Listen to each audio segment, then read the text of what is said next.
For 6 hours, she hadn't said a word. Then the plane started dying.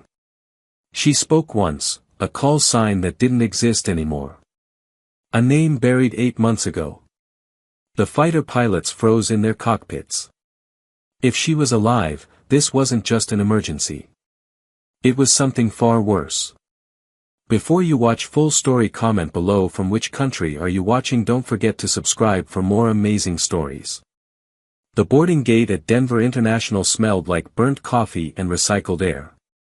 Flight 2847 to Washington Dulles was running on time, a small miracle for a Tuesday evening in October. Passengers shuffled through the jet bridge with that particular exhaustion that comes from waiting, hurrying, and waiting again. Among them, a woman in her late 30s moved with unremarkable efficiency. Dark jeans, navy jacket, canvas sneakers that had seen better days. Her hair was pulled back in a simple ponytail. No jewelry except a plain watch. No phone glued to her hand like everyone else. She carried a single worn backpack and a paperback novel with a cracked spine. The gate agent barely glanced at her boarding pass. Seat 24E. Middle seat. The kind of seat nobody chooses unless everything else is taken. She didn't complain.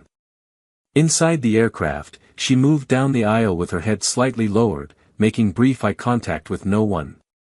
The couple in 24D and 24F, a pair of college students already arguing about whether to watch a movie together, didn't register her arrival until she was standing beside them, waiting patiently for the aisle seat student to move.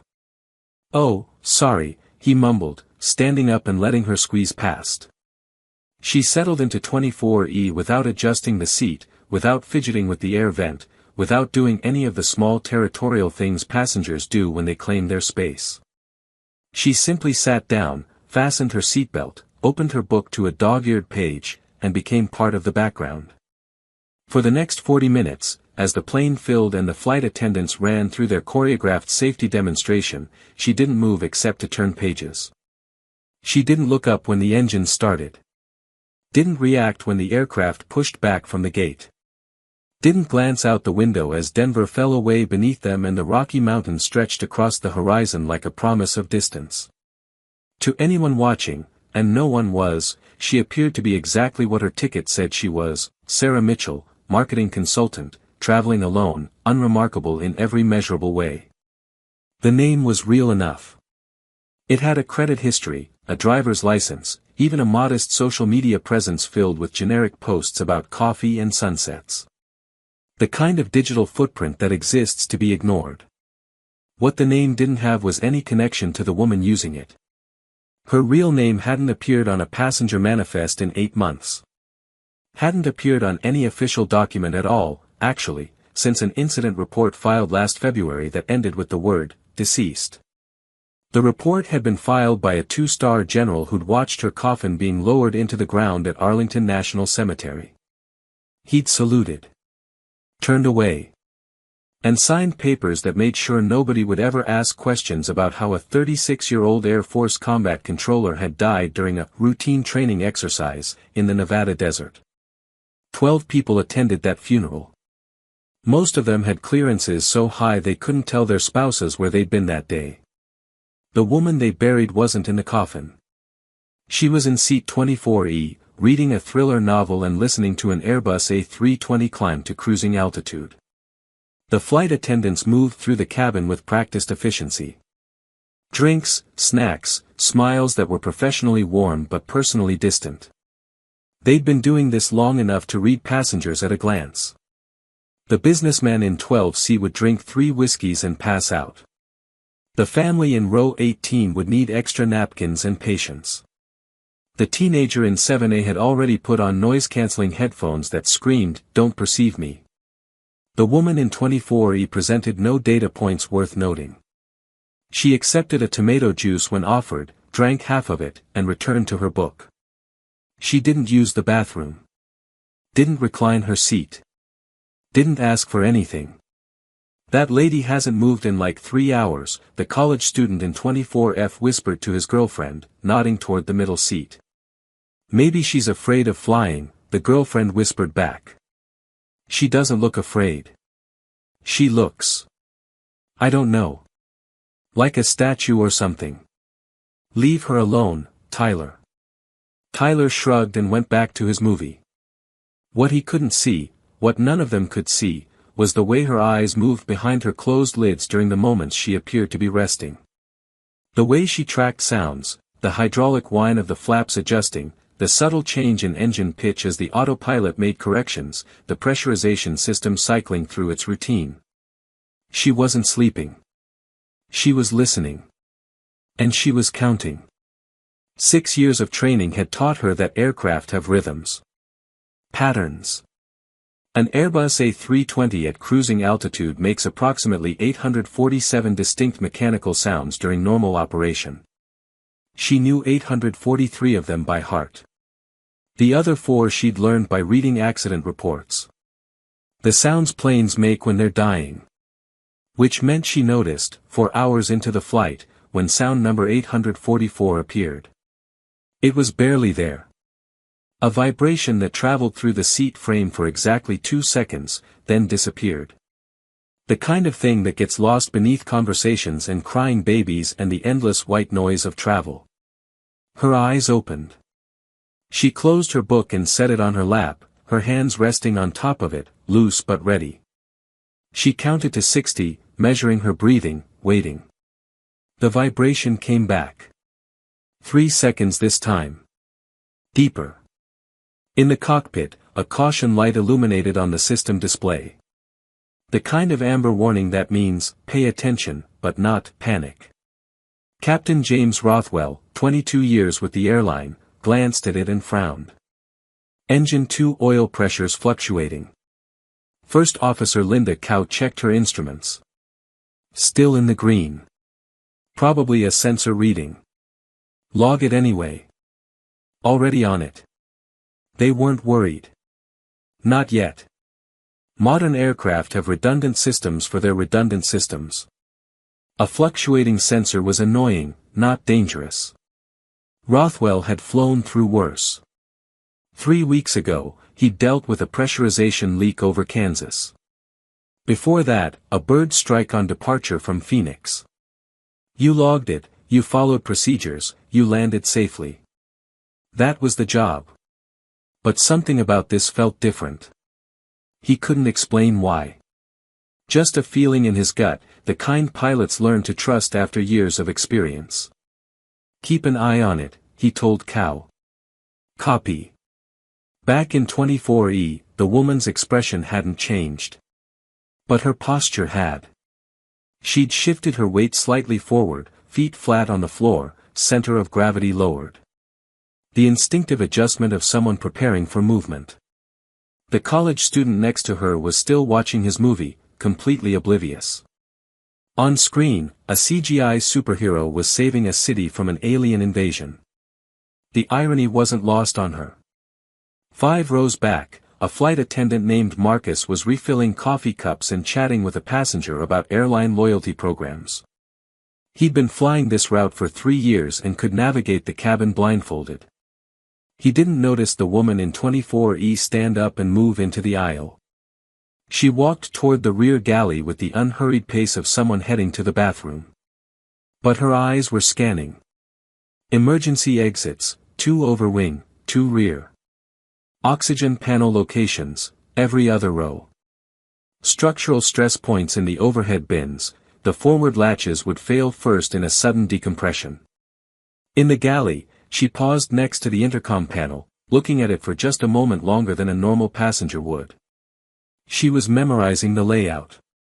Which button connected to the cockpit? Which one triggered the emergency alert? Then she continued to the lavatory, stepped inside, and locked the door. She stood in front of the mirror and looked at herself. Sarah Mitchell looked back. Brown hair, plain features, forgettable face. The kind of woman who could walk through an airport and leave no impression on anyone. The woman behind Sarah Mitchell, the one who'd spent 6 years doing things that didn't make it into newspapers, took a slow breath and pressed her fingers against the lavatory wall. The vibration was still there. Fainter here at the rear of the aircraft, but present. She could feel it through the thin aluminum skin, transmitted up through the frame structure. Harmonic resonance. Frequency suggested it was originating from somewhere after the center wing box. Could be a dozen different things, most of them minor. A loose fairing. A cracked mounting bracket. Something that maintenance would find during the next inspection and fix with a few bolts and some safety wire. But her instincts, honed by training that had nearly killed her twice and saved her life at least 7 times, said this wasn't minor. She thought about the man she'd killed in Ankara 3 years ago.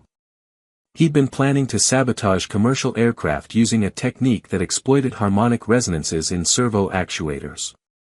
Small charges placed in precise locations, triggered by altitude and air pressure, designed to look like mechanical failures.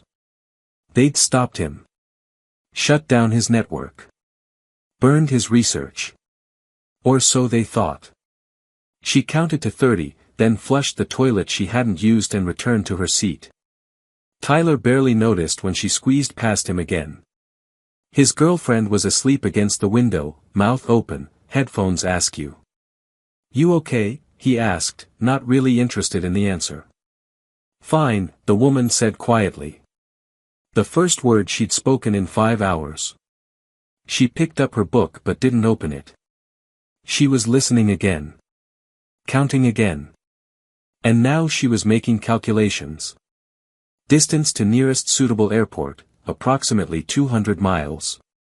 Current altitude, 37,000 feet. Time to critical failure if her suspicions were correct, unknown, but probably less than 30 minutes. And in the cockpit, Captain Rothwell was staring at a display that now showed 3 different caution lights, all of them related to hydraulic systems. "That's not a sensor," he said quietly. Cow leaned forward, studying her instruments. "System 1 pressure is dropping. Slowly, but it's dropping. Backup system. Showing normal, but..." She trailed off, frowning. "But what?" "I don't know. Something feels wrong." Rothwell knew exactly what she meant. Sometimes instruments told you everything was fine right up until the moment everything wasn't fine. You learn to trust your instincts more than the screens. He reached for the radio. "Denver Center, Falcon 2847, we're seeing some hydraulic anomalies. Nothing critical yet, but we'd like to start planning a precautionary diversion." Falcon 2847, Denver Center copies. "What's your preferred alternate?" Before Rothwell could answer, the aircraft shuddered. The turbulence hit at 37,000 feet like a fist through paper.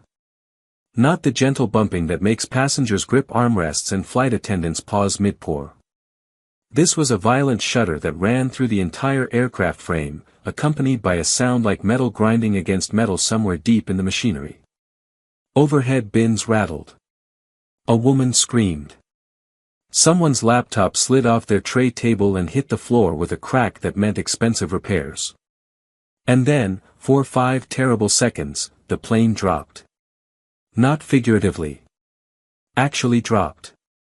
A sickening freefall that made stomachs rise into throats and triggered every primal terror humans have about being suspended in metal tubes 7 miles above the earth. The woman in 24E didn't scream. She gripped the armrests and counted, 1 Mississippi, 2 Mississippi, 3 Mississippi, 4 Mississippi, 5 Mississippi. The plane caught itself. Engines roaring as the autopilot corrected. But the correction felt wrong. Overcorrected. Like the plane was drunk. Throughout the cabin, passengers who'd been dozing snapped awake. Parents grabbed children. The businessman in 12C spilled whiskey down his shirt and didn't notice. The flight attendants, who'd been in the middle of collecting trash, abandoned their carts and moved quickly toward their jump seats.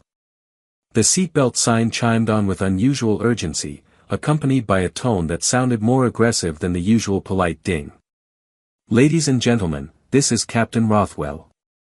His voice over the intercom was steady but stripped of the casual warmth from earlier announcements. "We're experiencing some technical difficulties. I need everyone to return to their seats immediately and fasten your seatbelts. Flight attendants, secure the cabin.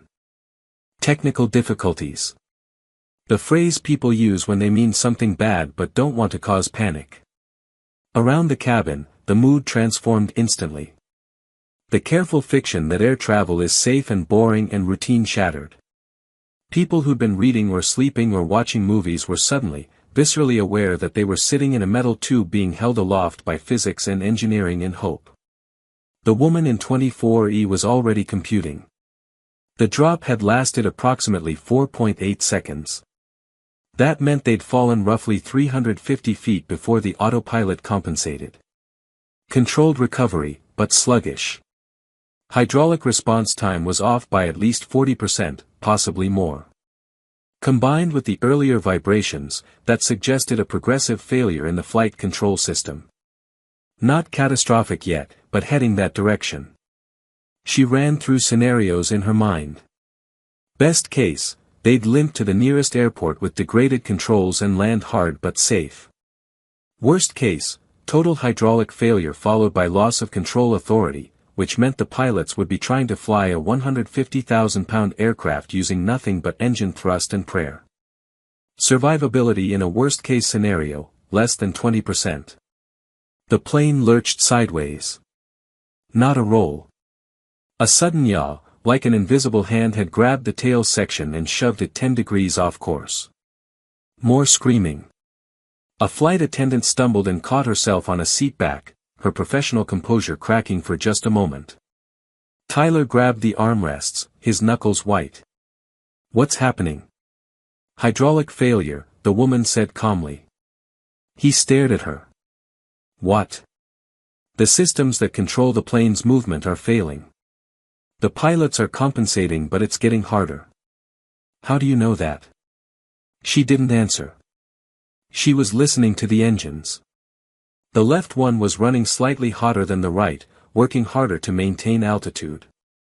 That meant the right engine was already compromised, probably from the same vibration that had started this whole cascade. In the cockpit, alarms were stacking. "Master caution, hydraulic systems 1 and 2 showing pressure loss," Linda Cow called out, her training keeping her voice level even as her heart rate spiked. Rothwell's hands moved across the controls with practiced precision, but inside he was fighting down panic. "Backup system activating. Pressure's coming back but it's unstable. Fluctuating between 70 and 85%. Not good enough.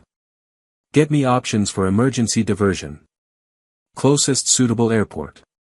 Cow's fingers moved across her display, pulling up navigation charts and weather reports. "Colorado Springs, 140 miles east. Cheyenne is closer but the runway might be too short if we're coming in heavy. What's our fuel state?" 28,000 pounds. We're about 2 hours from Dulles. Dump it. I want us light. Copy, initiating fuel dump. Another lurch. This time accompanied by a grinding sensation that both pilots felt through their seats, a deep mechanical groan that sounded like the aircraft was in pain. "What the hell was that?" Rothwell muttered. The answer came 3 seconds later when the right engine's temperature spiked into the amber zone and the thrust output dropped by 15%. "Engine 2 is sick," Cow reported, her voice tighter now. "Temperature rising, thrust decreasing. Vibration levels are climbing. Throttle back, keep it in parameters. Declare emergency with Denver Center." Cow keyed her radio. "Denver Center, Falcon 2847, we are declaring an emergency. Multiple hydraulic failures and engine issues. Requesting immediate vectors to Colorado Springs and priority handling. Falcon 2847, Denver Center copies your emergency. Squawk 7700.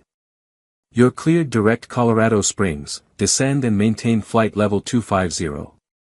Emergency equipment is being notified." While Cow acknowledged the instructions, Rothwell's mind was running through scenarios. He'd trained for this. Every pilot trains for hydraulic failures.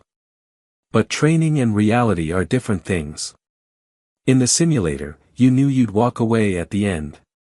In real life, at 37,000 feet with 189 people depending on you, every decision carried weight that could crush you.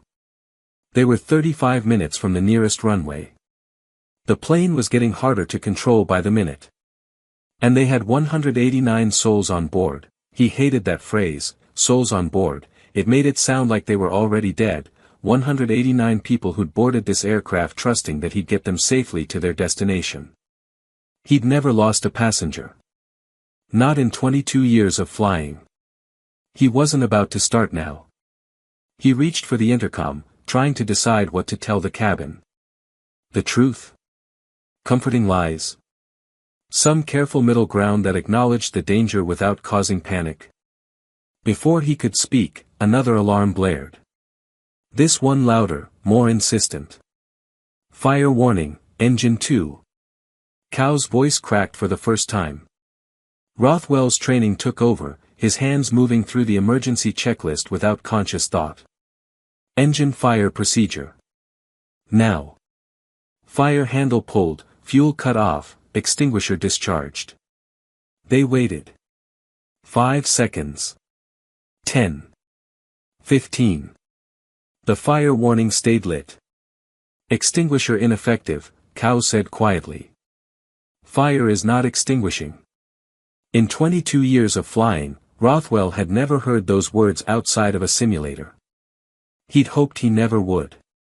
Discharge second extinguisher. Discharging. Another 15 seconds of prayer disguised as professionalism. The fire warning finally went dark. Fire extinguished, Cow breathed. But engine 2 is completely shut down now. One engine, degraded hydraulics, and we're still 30 minutes out. Rothwell's voice was grim. This is going to be interesting. In the cabin, the situation had moved beyond fear into something darker. The kind of quiet that settles over people when they realize they might be living their last hour. A woman 3 rows ahead of the quiet passenger was praying in Spanish, her voice barely audible. A businessman was typing frantically on his phone, probably trying to send messages to family before they lost signal. A child was crying, being held by a mother who was trying so hard to look brave that it was breaking hearts around her. And in 24E, the woman who wasn't Sarah Mitchell made a decision. She unbuckled her seatbelt and stood up. "Ma'am, you need to stay seated," Marcus called out from his jump seat near the rear galley, his voice shaking slightly. She didn't respond. She moved into the aisle with perfect balance despite the aircraft's unstable motion, her body automatically adjusting to each lurch and tremor. It was muscle memory from hundreds of hours spent in worse conditions, in helicopters that had been shot at, in aircraft performing combat maneuvers, in situations where balance meant the difference between mission success and dying in a fireball. Tyler stared at her. "Lady, seriously, sit down. There's a fire or something." She looked at him. Really looked at him for the first time. Her eyes were completely calm. Not the false calm of someone in denial. The real calm of someone who'd been in worse situations and knew exactly what to do. "What's your name?" she asked. "Tyler." "Why?" "Tyler, when we land, and we will land, you're going to help people exit through the rear doors. You're fit, you're young, and you're sitting in a critical position. Do you understand?" Tyler's mouth opened. No sound came out. The certainty in her voice had stripped away his ability to argue. "Do you understand?" she repeated, her tone making it clear this wasn't a request. "Why yeah. Yes. Good. Your girlfriend too. Wake her up. Tell her what I told you. People are going to be panicking during evacuation. You two need to be the calm ones. Can you do that?" I think so." "Don't think." "No. Lives will depend on it." She turned and moved toward the front of the cabin before he could respond. Marcus unbuckled and intercepted her halfway. "Ma'am, I can't let you just walk around during an emergency. You need to." The plane dropped again. Half a second of freefall that sent Marcus grabbing for support. The woman didn't even sway. Her feet stayed planted, her balance perfect, like she was standing on solid ground instead of a dying aircraft. When the aircraft stabilized, she was standing right in front of him, close enough that he could see the absolute focus in her eyes. "What's your name?" she asked quietly. "Marcus. Marcus Chen." "Marcus, right now your pilots are dealing with dual hydraulic failure, a dead engine, and degraded flight controls. They're approximately 30 minutes from the nearest suitable runway and they're fighting a control lag that's going to get worse. I can help them. But I need you to let me through that door." Marcus blinked. Who are you?" "Someone who knows what she's talking about. I need to get to the cockpit. Now. I can't just let passengers into the cockpit during an emergency, that's against every protocol we have. Especially after September 11th, I could lose my job, I could face federal charges." The plane shuddered so violently that a panel in the ceiling came loose and dangled by its wiring. Oxygen masks dropped in rows 12 through 15, swinging like hanged men. A woman screamed. Somewhere a child started sobbing. The woman didn't raise her voice. Didn't need to. "Marcus. Look at me. I'm not guessing about what's wrong. I know. I can hear it in the engines.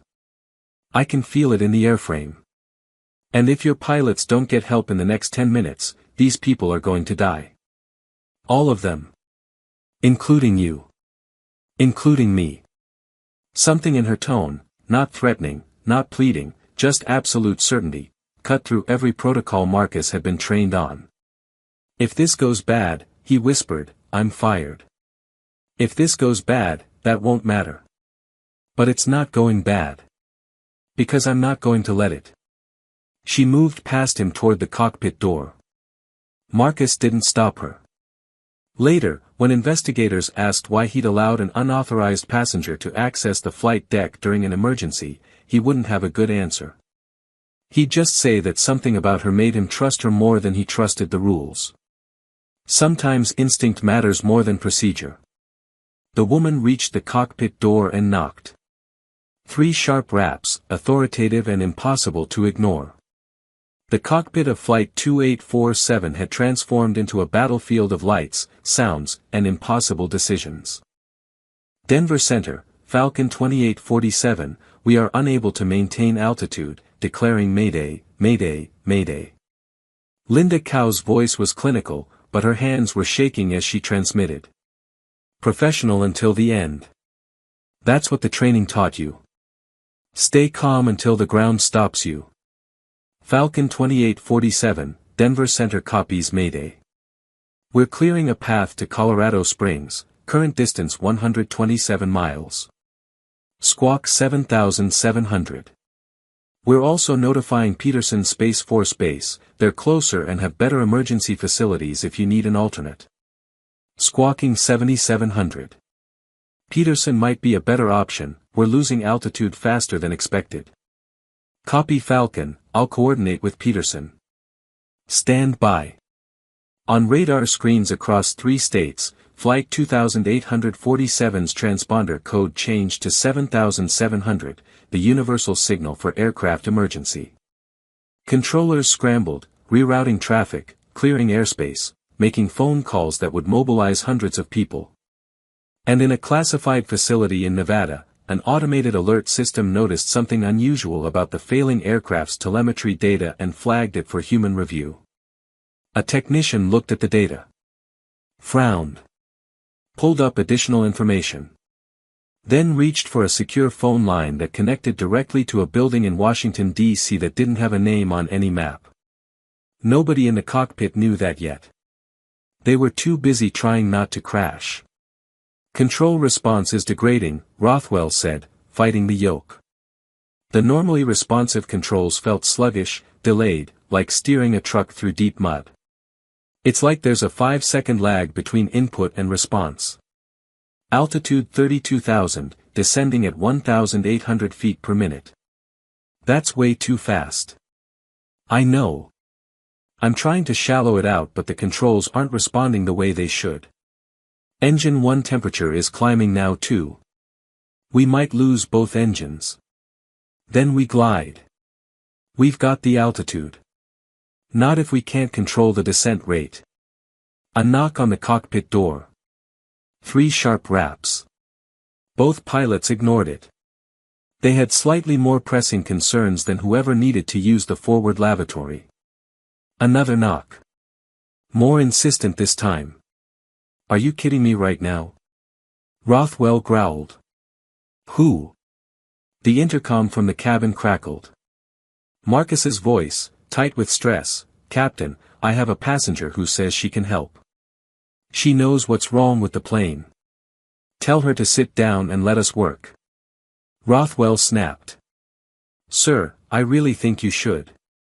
Marcus, I don't have time for some nervous flyer who thinks she. A different voice came through the intercom. Female. Calm. Speaking with the kind of precision that comes from technical knowledge, not panic. Captain, you have a cascading hydraulic failure originating from a vibration fracture in your aft servo actuator. Your backup system is compensating, but it's routing through a contaminated line, which is why your control response is degrading instead of stabilizing. If you don't bypass the contaminated feed in the next 8 minutes, you're going to lose all pitch control. Silence in the cockpit. Both pilots stared at the intercom like it had just spoken in tongues. The voice continued, still calm, still precise. You're also dealing with a compressor stall in engine 2 that cascaded into a fire. Shutting it down was correct. But engine 1 is now showing early signs of the same issue. The vibration is affecting both power plants. You need to reduce thrust to 62% and adjust fuel flow to compensate, or you'll lose the second engine in approximately 12 minutes. Linda Cow turned to stare at Rothwell, her eyes wide. How does a passenger know what a servo actuator is? Rothwell's mind was racing. Everything the woman had just said matched what he was seeing on his instruments. Things a normal passenger, even a nervous flyer who'd watched YouTube videos about plane crashes, couldn't possibly know. Technical details that required years of training. Specific component names. Cause and effect chains that even some pilots wouldn't immediately recognize. He made a decision that violated every security protocol implemented after September 11, 2001. Let her in. Captain, are you sure? Let her in. Cow reached for the door control. The cockpit door's heavy lock disengaged with a mechanical thunk. The door opened. The woman stepped through. Both pilots turned to look at her, and what they saw didn't match what they'd expected. No hysterical passenger demanding answers. No self-important know-it-all trying to backseat drive. Just a calm woman in plain clothes who looked at their instrument panel with the focused efficiency of someone reading a familiar text. Her eyes swept across the displays once: engine parameters, hydraulic pressures, flight control status, navigation data, taking in 24 readings in the space of a heartbeat. Who the hell are you? Rothwell demanded. Right now. Your best chance at walking away from this. She pointed at a specific switch on the overhead panel without looking away from the main displays. Bypass valve for hydraulic system 2. Close it. Now. That'll cut off pressure to the alternate flight controls. It'll cut off pressure to a line that's bleeding contaminated fluid into your backup system. You're not getting degraded control response, you're getting conflicting inputs. The system is fighting itself. Close the valve. Cow looked at Rothwell. In her eyes was a question: do we trust this woman? Rothwell looked back at the woman standing in his cockpit. At her calm expression. At the way she stood with her feet planted despite the aircraft's unstable motion. At the complete absence of fear or doubt in her eyes. He'd been flying long enough to know what expertise looked like. This was expertise. He reached up and flipped the bypass valve switch. For a moment, nothing changed. The plane continued its unstable descent, controls sluggish, alarms blaring. Then, slowly, the control yoke's resistance smoothed out. The lag between input and response decreased. Not perfect, the system was still damaged, but better. Noticeably, measurably better. Jesus Christ, Rothwell breathed. He could feel it in his hands. The plane was responding again. The woman leaned forward, looking at the engine instruments. Engine 1. Reduce thrust to 62% and increase fuel flow by 8%. You've got a compressor blade that's vibrating out of phase. You can't fix it, but you can stabilize it. That's not standard procedure for engine management. Standard procedure assumes normal failure modes. This isn't normal. Trust me or don't, but if you want to keep that engine running, do what I'm telling you. Something in her voice, the absolute authority, the complete absence of doubt, the way she spoke like someone who'd done this before, made Linda Cow reach for the throttle without further argument. She adjusted it exactly as instructed. Thrust to 62%. Fuel flow increased by 8%. For a few seconds, nothing happened. The engine temperature continued climbing, edging closer to redline. Then it stabilized. The temperature stopped rising. Started dropping. The vibration that had been rattling through the airframe smoothed out. Both pilots stared at the instruments like they'd just witnessed a miracle. How did you know that would work? Cow whispered. The woman didn't answer. She was looking at the navigation display now, calculating distances, descent rates, wind factors. You're heading for Colorado Springs. That was the plan, Rothwell said. We're reconsidering Peterson Space Force Base now. Peterson is the right call. Colorado Springs Municipal won't have the equipment you need, and you're losing altitude too fast to make it anyway. You need a military field. Peterson has longer runways, better emergency response, and they're 12 miles closer. How do you know Peterson's capabilities? She ignored the question. Call them. Tell them you have a civilian emergency and you need priority clearance. Tell them you need crash equipment on both sides of the runway and foam on the taxiways. Tell them to have medical standing by for smoke inhalation and impact injuries. Do it now. Rothwell grabbed his radio. Denver Center, Falcon 2847, requesting immediate diversion to Peterson Space Force Base, emergency landing. There was a pause. Then, Falcon 2847, Peterson is a military installation, will need to coordinate clearance. We don't have time for coordination. Rothwell's voice was sharp. We are declaring emergency authority, we have 189 souls on board, and we're coming down whether they're ready or not. The woman reached for the radio. Rothwell started to stop her, then didn't. Something told him she knew exactly what she was doing. She keyed the mic. Her voice changed. Still calm, but now carrying an edge of command that didn't ask permission, didn't negotiate, just stated facts and expected compliance. Denver Center, this is Falcon 2847. We are declaring emergency authority under Federal Aviation Regulation 91.3 and diverting to Peterson Space Force Base. Notify Peterson Command we are inbound with civilian souls on board, multiple system failures, and degraded flight controls. We require direct vector, priority clearance, and full emergency response. Acknowledge. The change in tone was striking. She wasn't asking. She wasn't requesting. She was telling them what was going to happen, in a voice that expected immediate compliance. There was a longer pause this time. Then a different voice came through, older, male, the kind of voice that belonged to someone who'd been managing emergencies for decades.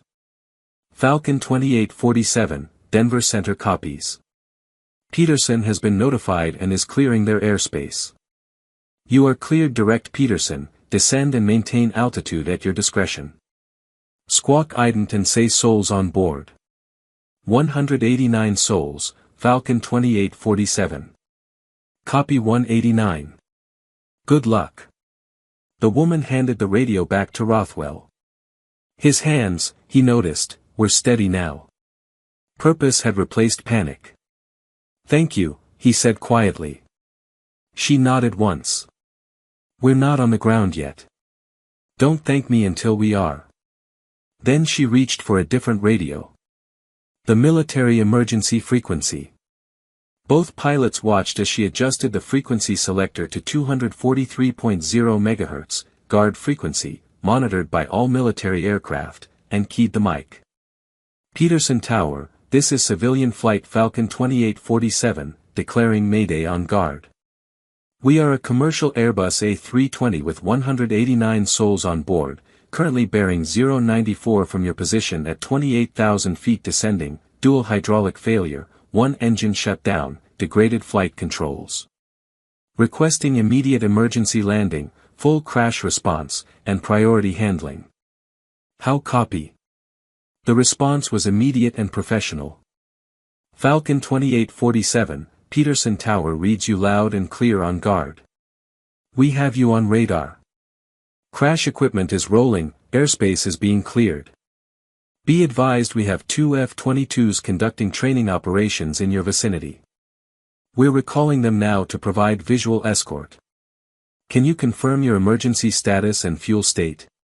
Peterson Tower, Falcon 2847 confirms emergency status. We've been dumping fuel but estimate we still have approximately 22,000 pounds on board. We're coming in heavy and control response is poor. We're going to need maximum runway and full foam coverage. Copy all, Falcon. Help is on the way. Stand by for fighter escort. The woman released the mic. For just a second, barely noticeable. Unless you were looking for it, her expression flickered. Something that might have been recognition, or memory, or the ghost of an old identity. She'd flown with F-22 pilots before. In places that didn't make it onto maps. Doing things that would never be declassified. You seem to know a lot about military operations, Cow said carefully, studying the woman's face. The woman met her eyes. I used to. Used to what? Fly military. Among other things. What branch? The woman didn't answer. She was listening to the radio now, waiting for the fighters. Outside the cockpit windows, the sky was beginning to darken with approaching dusk. Somewhere below them, the Rocky Mountains stretched across Colorado like a wrinkled blanket. Beautiful and completely unforgiving. If they went down out here, rescue would take hours.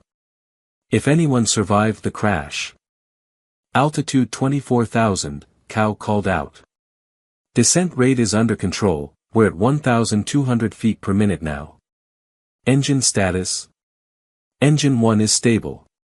Temperature is holding. Engine 2 is shut down and secured. Hydraulic pressure. System 1 is dead. System 2 is giving us about 60%. It's enough to control the aircraft, but barely. I wouldn't want to try a go-around. Then we'll get it right the first time, Rothwell said grimly. Before anyone could respond, a new voice crackled over the emergency frequency. Young, confident, with a slight southern drawl. Falcon 2847, Raptor 11 and 12, we have you visual at your 6 o'clock, approximately 4 miles. We're coming alongside for external assessment. How copy? Raptor flight, Falcon 2847 copies. We've got dual hydraulic failure, one dead engine, control response is sluggish. Any exterior damage you can report would be helpful. Roger that, Falcon. Give us a minute. The two F-22 Raptors, sleek, angular, painted in shades of gray that made them nearly invisible against certain backgrounds, accelerated past the airliner with casual ease, then throttled back and slid into position on either side of the struggling commercial jet. At over 50,000 pounds each and capable of speeds exceeding Mach 2, powered by engines that produced 35,000 pounds of thrust apiece, they made the Airbus look slow and vulnerable. Which, right now, it was. Falcon 2847, Raptor 11. We're seeing scoring along your right engine cowling, looks like possible foreign object damage. Multiple impact points, scattered pattern. Also seeing fluid streaks along your belly, aft of the wing root. Definitely hydraulic. No visible fire, no smoke trails. Your left engine looks clean. Rothwell processed that information. Copy. How bad is the cowling damage? Hard to say from here, but it's not minor. I'm seeing exposed internal structure in at least 2 places. If that engine was running, I'd be worried about it. Good thing we already shut it down then. Indeed. How's your handling? Like flying a drunk elephant. We can control it, but it's not responding the way it should. Understood. We'll stay with you all the way down. You've got this, Falcon. The woman reached for the military frequency radio again. Both pilots watched as she keyed it, and when she spoke, her voice had changed slightly. Still calm, still precise, but now with an undertone that suggested she was speaking to equals rather than asking for help. Raptor 1-1, this is Falcon 2847. Confirm visual on right engine cowling damage. Quick question, is the scoring pattern uniform or scattered? There was a brief pause.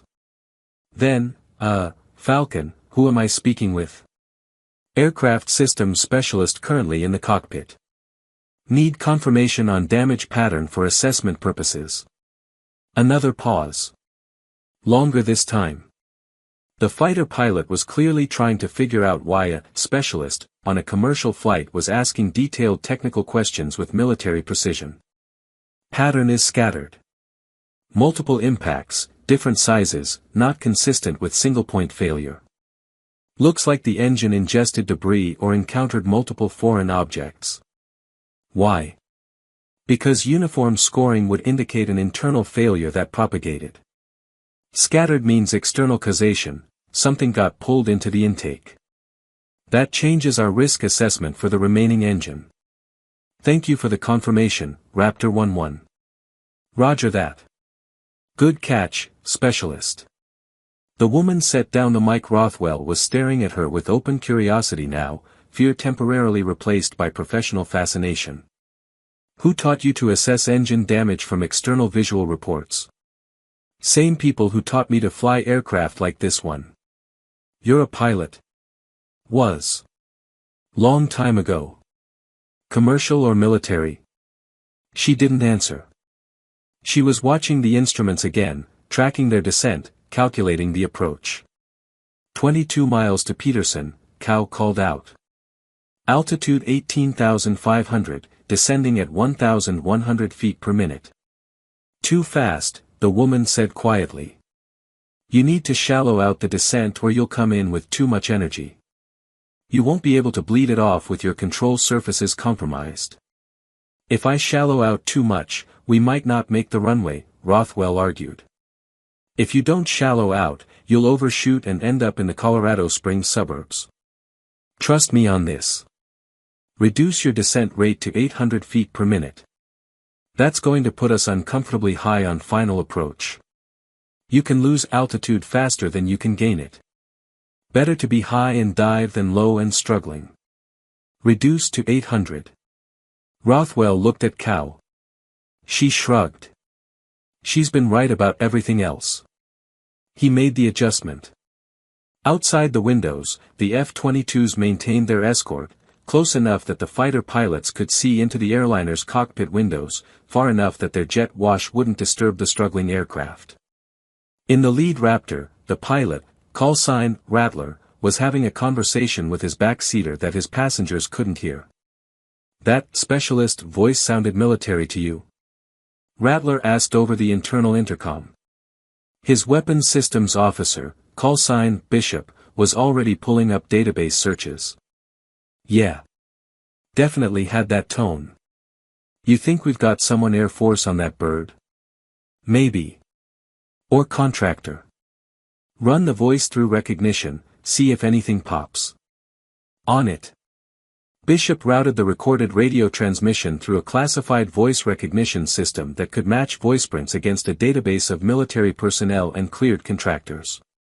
It was designed to identify friendly forces in combat situations where visual confirmation wasn't possible. The system took 11 seconds to process the audio. When the result came back, Bishop's blood went cold. Rattler, you need to see this. Talk to me. Voice recognition is showing a 94% match to a classified JSOC profile. Bishop's voice was tight. Call sign. Call sign Reaper 6. Rattler's hands tightened on his flight stick. That's impossible. Reaper 6 is Kia. Has been for 8 months. I saw the memorial. I'm looking at a 94% confidence match, and the system is flagging it as critical. The profile is marked deceased but the security classification level is. Jesus, it's TSSCI with special handling protocols. Whatever Reaper 6 was doing before she died, it was serious enough that even her name is compartmented. She. Yeah. Profile says Air Force Combat Controller, attached to JSOC for special operations. Last deployment was classified. Officially died in a training accident in Nevada, February of this year. Rattler felt a chill run down his spine. A combat controller, someone trained to infiltrate behind enemy lines and coordinate airstrikes, someone who could fly aircraft, repair them, direct military operations, and engage enemy forces, supposedly dead but now possibly on a civilian airliner that was experiencing the exact kind of catastrophic failure that would require someone with those exact skills. That wasn't coincidence. That was enemy action. Raptor 2, maintain escort, Rattler transmitted to his wingman. I need to make a priority call. He switched to a secure frequency that bypassed normal channels and connected directly to the operations center at Peterson. Peterson Operations, Raptor 1-1. I need to report a possible security situation involving the emergency aircraft. Request immediate connection to base commander. Raptor 1-1, say nature of security concern. Not on this frequency. This is a flash traffic priority. Get me the commander. Now. There was a pause. Then, stand by. While he waited, Rattler kept his eyes on the struggling airliner. Whoever was in that cockpit, whether it was actually the supposedly dead Reaper 6 or just someone who sounded remarkably like her, had just saved 189 lives with knowledge that no civilian passenger should possess. Which meant either their intelligence about her death had been wrong, or something much more complicated was happening. A new voice came over his secure channel. Colonel Margaret Vance, base commander of Peterson Space Force Base, sounded like she'd just been pulled out of a meeting. Raptor 1-1, this is Colonel Vance. What's your situation? Ma'am, we're escorting the emergency civilian aircraft. We've been monitoring their radio communications. One of the voices, someone they're calling an aircraft specialist, is showing a 94% voice match to a JSOC asset listed as Kia. Call sign Reaper 6. The file is flagged with special handling protocols. Silence on the line. Long enough that Rattler thought the connection had dropped. Then, you're certain about the voice match? 94% confidence, ma'am. The system doesn't usually flag unless it's over 90. Jesus Christ. Vance was quiet for a moment, thinking. That aircraft is coming in whether we're ready or not. Priority 1 is getting those people on the ground safely. Priority 2 is identifying whoever's in that cockpit. When they land, I want security teams ready but not aggressive. Understood? We help them evacuate, we provide medical care, and then we very quietly identify and detain anyone who matches that profile. No drama, no news cameras. Understood, ma'am. And Rattler? If it really is her, we have a much bigger problem than a plane crash. The line went dead. Rattler shared a look with Bishop that said, what the hell have we gotten into? Back in the airliner's cockpit, none of this drama was known. The woman who might or might not be Reaper 6 was watching the approach parameters with intense focus. 15 miles out, Cow called. Altitude 14,000. Descent rate 800 feet per minute. Good. Hold that rate. Raptor flight, how do we look? The fighter pilot's voice came back immediately. Looking stable, Falcon. Your approach angle is good. Peterson is clearing final approach now, you'll be first and only traffic. Copy. The woman leaned forward, studying the navigation display. Captain, when you turn on to final approach, your hydraulics are going to lag. You need to start the turn earlier than you normally would. Bank angle should be no more than 15 degrees, anything steeper and you might not have enough control authority to roll back to wings level. How early should I start the turn? 3 miles before you normally would. And make it gradual. Let the plane drift into the turn rather than forcing it. Rothwell nodded. He wasn't questioning her anymore. She'd earned his trust with every correct assessment, every accurate prediction. 10 miles out. Descending through 11,000. The plane shuddered again, not violently, but enough to remind everyone that the situation was still precarious. Somewhere in the hydraulic system, damaged components were grinding against each other, held together by engineering tolerances and prayer. Gear down? Cow asked. The woman answered before Rothwell could. Not yet. Wait until you're 5 miles out. You'll only get one chance to lower the gear with degraded hydraulics. If you do it too early and it doesn't lock properly, you won't have time to troubleshoot. Good point, Rothwell conceded. Through the windscreen, they could see Peterson Space Force Base now. Runway lights glowing in the gathering dusk, emergency vehicles lined up along the taxiways, their lights creating a cascade of red and white that looked almost festive. 8 miles out. Turning onto final approach, now. Rothwell started the turn earlier than every instinct told him to, banking gently to the left. The controls fought him, sluggish and reluctant, but they responded. The nose came around slowly, tracking toward the runway centerline. 6 miles. Descent rate still 800.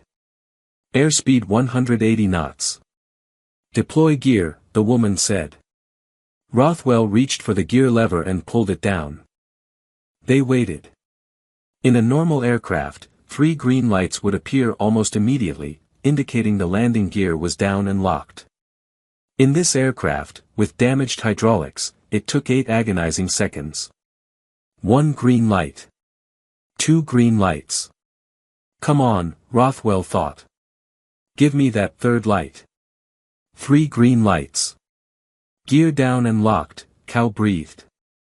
Small victories. 5 miles. We're on glide slope. Airspeed 170. The woman's voice was calm but firm. You're going to come in fast. Don't try to slow down too much. You need energy in case you have to correct. Better to land hot and use the full runway than stall trying to be gentle. Copy. Raptor flight, how are we looking? Rothwell asked. Beautiful, Falcon. You're lined up perfectly. Winds are calm. You've got this. 4 miles. The runway was getting closer, the approach lights forming a path through the darkness. Peterson's runways were 13,500 feet long, more than enough for a commercial jet, even one coming in with excess speed. 3 miles. Airspeed 165. Hold what you've got, the woman said. Don't chase the numbers. Fly the airplane. Rothwell's hands were steady on the controls, but inside he was fighting down the fear. In 22 years of flying, he'd never had an approach feel this precarious. Every input lagged. Every correction took too long. The plane felt like it was barely under control. But it was responding. Sluggishly, reluctantly, but responding. 2 miles. The runway was huge in the windscreen now, concrete and lights and the promise of solid ground. 1 mile. Commit to the landing.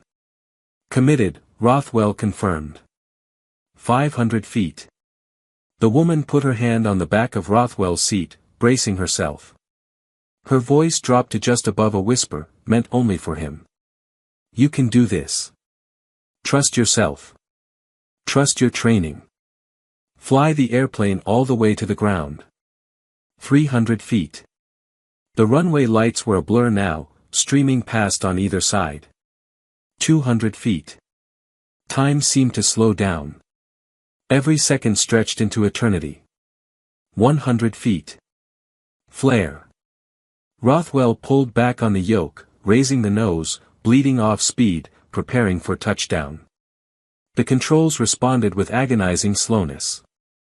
The main wheels hit first, harder than any landing in Rothwell's career. The entire aircraft jolted, passengers screaming, luggage shifting in the overhead bins. But they were down. The nose wheel came down a second later, and Rothwell immediately deployed the spoilers and thrust reversers, except engine 2 was dead, so only one reverser activated, creating an asymmetric thrust situation that tried to yaw the plane off the runway. He compensated with rudder, felt the controls lag, overcorrected, then compensated again. Auto brakes are working, Cow called out. The plane was decelerating, but not as quickly as it should. They were eating up runway at an alarming rate. Manual brakes, Rothwell commanded, taking over from the automatic system. He pressed the brake pedals, felt them respond softly, then with more authority. The anti-lock system pulsed beneath his feet. 8,000 feet of runway used. 9,000 feet. 10,000 feet.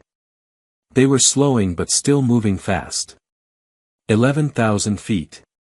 12,000 feet. Come on, stop, Cow whispered. 13,000 feet. The aircraft's speed dropped below 40 knots, and suddenly they were rolling instead of racing, the deceleration finally catching up with momentum. At 20 knots, Rothwell let out a breath he felt like he'd been holding for an hour. At 10 knots, he actually believed they were going to survive.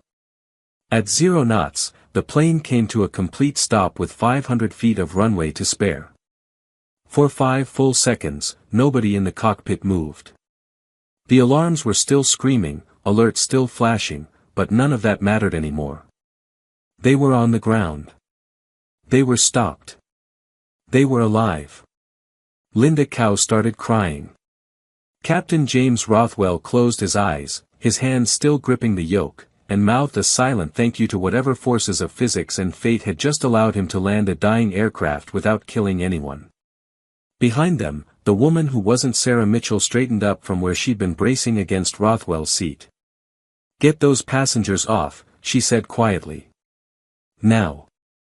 We don't know if there's fuel leaking or fire risk." Rothwell turned to thank her, to ask her name, to find out who she really was. She was already gone. The cockpit door was open. She disappeared while they were focused on the landing. Where did she go? Cow asked, wiping tears from her eyes. Rothwell keyed the intercom. "Marcus, do you see the woman who was in the cockpit? The one who helped us?" "Negative, Captain. She must have gone back to her seat." "You want me to find her?" "Yes. Before the evacuation starts. I need to talk to her." "Copy." Outside, emergency vehicles surrounded the aircraft. Fire crews were spraying foam on the hot brakes and checking for fuel leaks.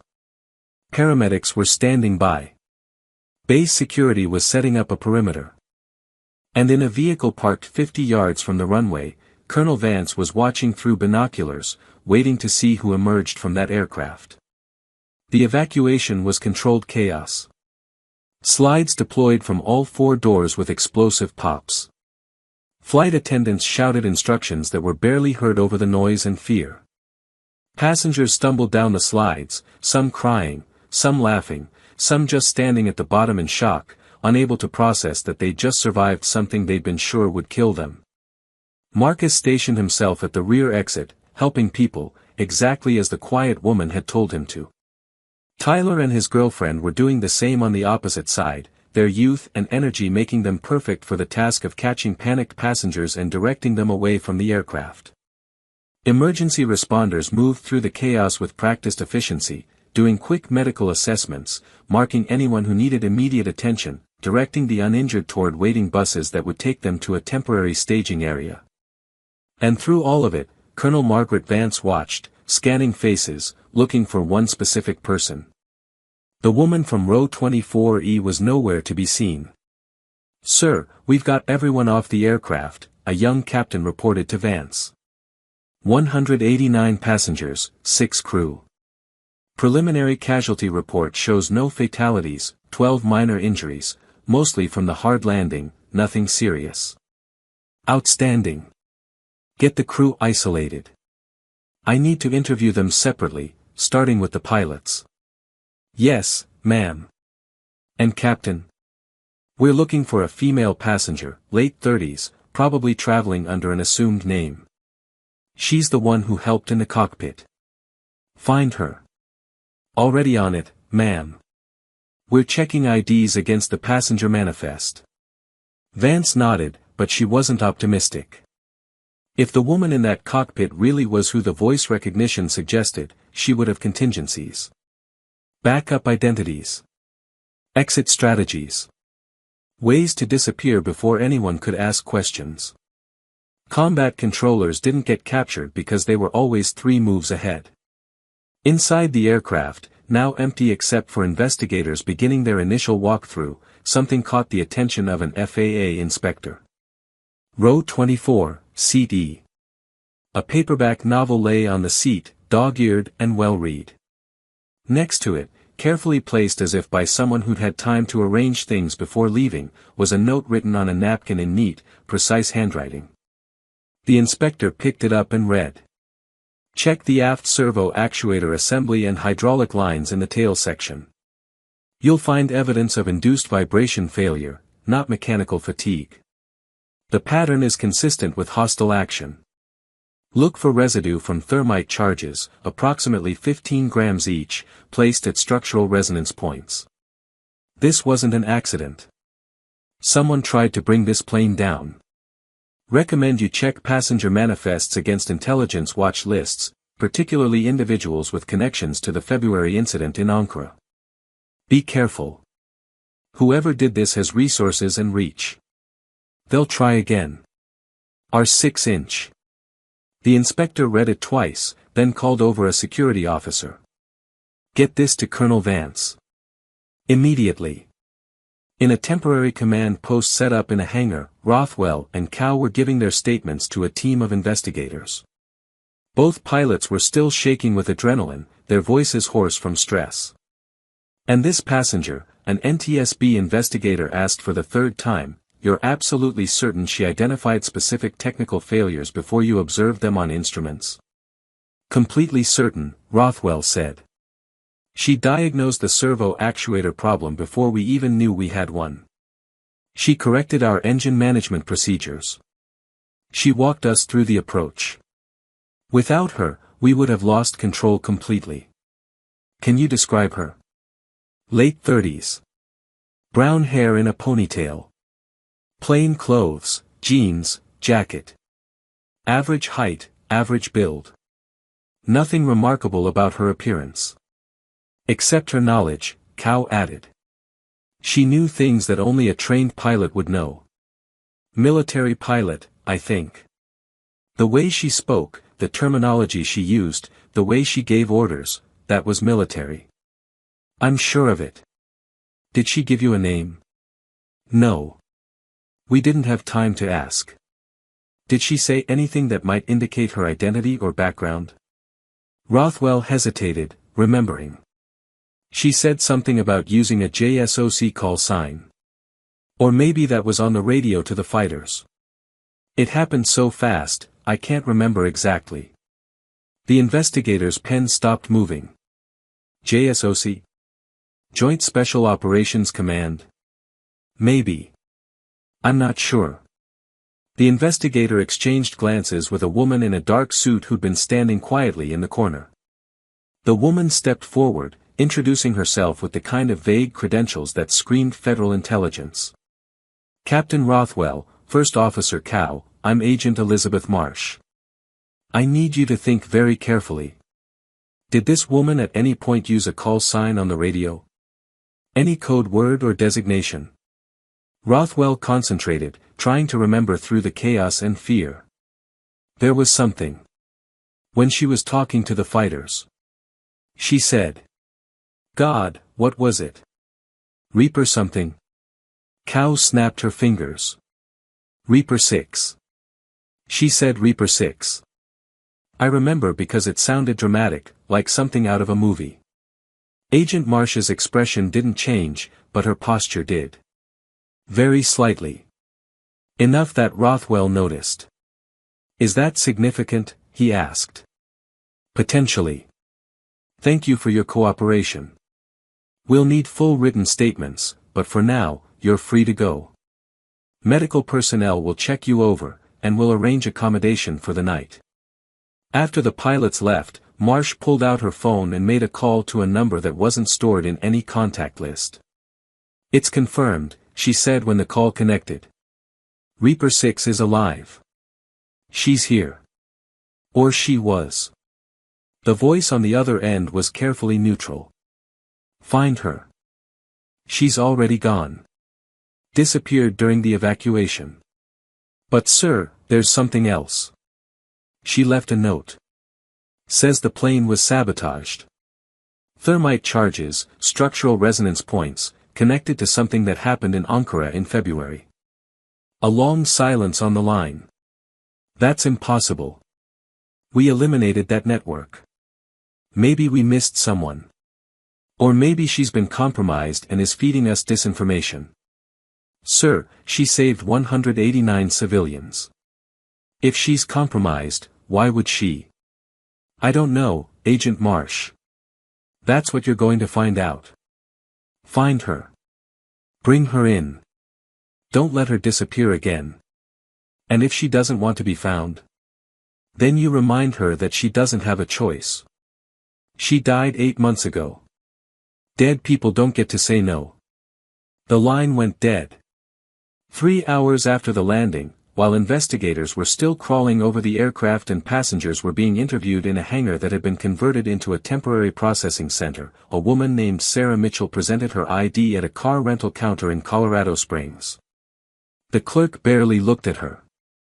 Just scanned her license, ran her credit card, and handed her keys to a nondescript sedan. Have a safe trip, he said with automatic friendliness. Thank you. She drove north, away from Peterson, away from the investigation, away from the life she tried to leave behind 8 months ago. Her real ID, the one that said Captain Miranda Cole, United States Air Force, Combat Controller, serial number redacted, security clearance TSSCI, was buried in a storage unit in Nevada along with her uniforms, her medals, and a file of commendations from operations she could never talk about. Her last mission had gone bad. Not the operation itself, that had been successful, but the aftermath. Someone had leaked classified information.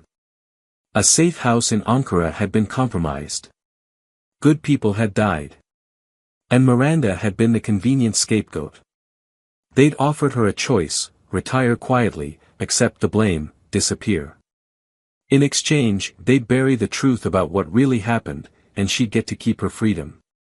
The alternative was a court-martial based on fabricated evidence that would send her to Leavenworth for 20 years. She'd chosen to die. The training accident in Nevada had been carefully staged. Closed casket funeral. Military honors. A ceremony attended only by people with clearances high enough to know it was all theater. And then they'd cut her loose. Given her a new identity, a small amount of money, and the firm suggestion that she never, ever use her real name again or talk about what she'd done for her country. For 8 months, she tried to be Sarah Mitchell.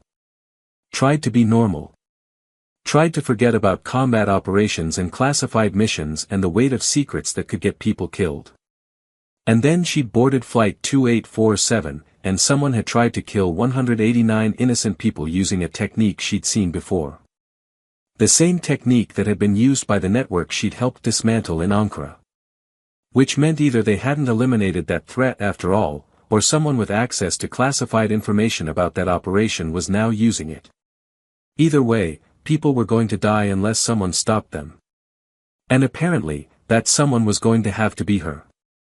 She drove for 2 hours, until she reached a truck stop outside Fort Collins. In the bathroom, she retrieved the item she'd hidden in the drop ceiling 6 months ago, during a different trip, a weatherproof bag containing a burner phone, cash, and a contact number she'd hoped never to use. She dialed the number. It rang 4 times before a man's voice answered. Gruff, suspicious, speaking with the careful paranoia of someone who didn't get many friendly phone calls. Who is this? Ghost. A long pause. That's not possible. And yet. You died. I went to your funeral. You went to a show. We need to talk, Sergeant Major. Offline. Another pause. Then, when and where? Remember the place where we had that conversation about consequences? I remember. 2 hours. Come alone. She hung up before he could ask questions. Sergeant Major Derek Chen had been her team leader during her last 3 deployments.